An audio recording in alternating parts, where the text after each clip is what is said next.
بسم اللہ الرحمن الرحیم۔ السلام علیکم ورحمۃ اللہ وبرکاتہ۔ موت کے وقت پسینہ کیوں نکلتا ہے؟ روایت ہے علقمہ رحمۃ اللہ علیہ سے کہ وہ اپنے بھتیجے کے پاس گئے جب کہ وہ موت کی حالت میں تھے اور ان کی پیشانی سے پسینہ نکل رہا تھا۔ علقمہ رحمۃ اللہ علیہ ہنسنے لگے۔ لوگوں نے پوچھا کہ آپ کیوں ہنس رہے ہیں؟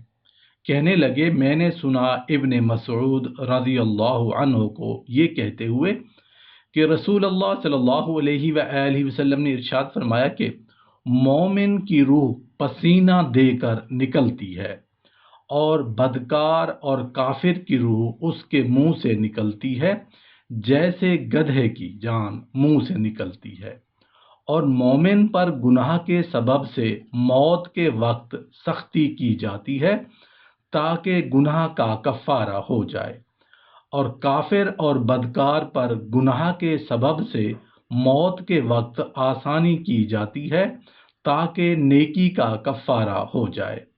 روایت ہے حضرت سفیان بن عینیہ رضی اللہ عنہ سے کہ لوگ پہلے اس کو پسند کرتے تھے کہ مرنے والے کی پیشانی پر پسینہ آ جائے۔ بعض علماء نے کہا ہے کہ مومن کو پسینہ جو آتا ہے وہ اس لیے کہ وہ خدا تعالی سے شرماتا ہے کہ اس نے خدا کی نافرمانیاں کی، کیونکہ اس کے بدن کے نیچے کا حصہ تو مردہ ہو چکتا ہے۔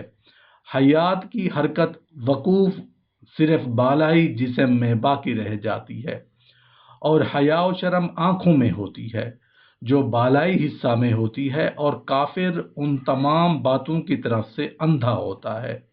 روایت ہے کہ حضرت عمر بن عبد العزیز رحمۃ اللہ علیہ فرماتے ہیں کہ میں نہیں چاہتا کہ موت کی بے چینی مجھ پر آسان ہو جائے، کیوں نہ وہی تو آخری تکلیف ہے جس پر مومن کو اجر اور ثواب ملتا ہے۔ روایت ہے کہ کسی شخص نے حضرت کعب بن احبار رحمۃ اللہ علیہ سے پوچھا کہ وہ بیماری کون سی ہے جس کی کوئی دوا نہیں؟ انہوں نے کہا کہ موت۔ زید بن اسلم کہتے ہیں کہ موت ایک بیماری ہے اور اس کی دوا صرف اللہ کی خوشنودی ہے، یعنی جس وقت یہ منکشف ہو جاتی ہے تو حق تعالی مجھ سے خوش اور راضی ہیں تو ساری تکلیف نزع کی جاتی رہتی ہے۔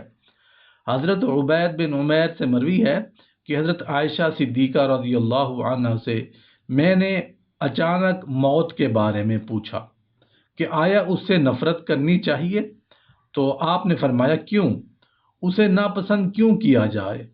میں نے رسول اکرم صلی اللہ علیہ وآلہ وسلم سے اس بارے میں پوچھا تو آپ نے ارشاد فرمایا کہ موت مومن کے لیے تو راحت کی چیز ہے، البتہ بدکاروں کے لیے نہایت حسرت اور افسوس کی چیز ہے۔ علماء نے فرمایا ہے کہ جو شخص مسواک زیادہ کرے گا اس کی روح آسانی سے نکلے گی، اور جو شخص مرنے سے پہلے نیک عمل کرے گا اس کی روح بھی آسانی سے نکلے گی۔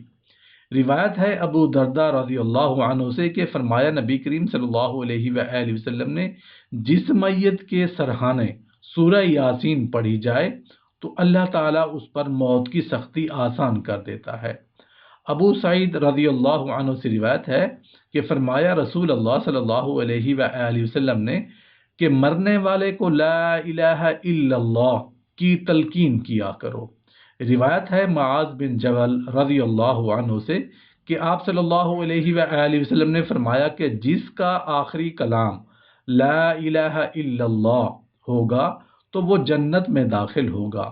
روایت ہے ابن عباس رضی اللہ عنہ سے کہ آپ صلی اللہ علیہ وآلہ وسلم نے فرمایا کہ بچہ جب بولنے لگے تو اس کو لا الہ الا اللہ سکھاؤ، اور جب کوئی مرنے لگے تو لا الہ الا اللہ سکھاؤ، کیونکہ جس کا آخر کلام اور اول کلام لا الہ الا اللہ ہوگا اگر وہ 1000 برس تک زندہ رہ کر مرے گا تو کسی گناہ کے بارے میں سوال نہیں کیا جائے گا۔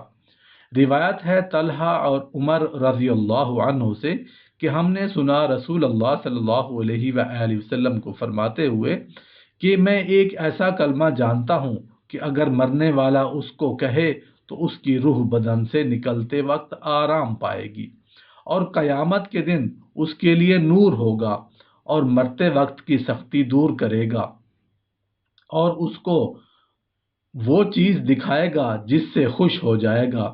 وہ کلمہ لا الہ الا اللہ ہے۔ حضرت عیسیٰ علیہ السلام کے حکم سے مردہ کو زندہ کرتے تھے۔ ایک کافر نے کہا، آپ نئے مردہ کو زندہ کرتے ہیں، پہلے زمانے میں کسی مردہ کو زندہ کیجیے۔ آپ نے فرمایا، جس کو تو بتائے اس کو میں زندہ کروں۔ اس نے کہا، حضرت نوح علیہ السلام کے لڑکے سام کو زندہ کیجیے۔ آپ نے اس کی قبر کے پاس جا کر 2 رکعت نماز پڑھی اور اللہ تعالیٰ سے دعا کی۔ اللہ تعالیٰ نے اس کو یعنی سام کو زندہ کیا، اور وہ قبر سے نکل کر کھڑے ہو گئے۔ ان کے سر اور داڑھی کے بال سفید تھے۔ لوگوں نے کہا، تمہارے زمانے میں کسی کا بال سفید نہیں ہوتا تھا، تمہارے بال کس طرح سفید ہوئے؟ انہوں نے جواب دیا کہ جب زندہ کرنے کے واسطے مجھے پکارا گیا تو میں نے سمجھا کہ قیامت آ گئی، اس خوف سے میرے بال سفید ہو گئے۔ لوگوں نے کہا، تم کو مرے ہوئے کتنا زمانہ گزرا؟ انہوں نے کہا، 4000 برس گزرے، لیکن موت کی سختی اب تک مجھ پر باقی ہے۔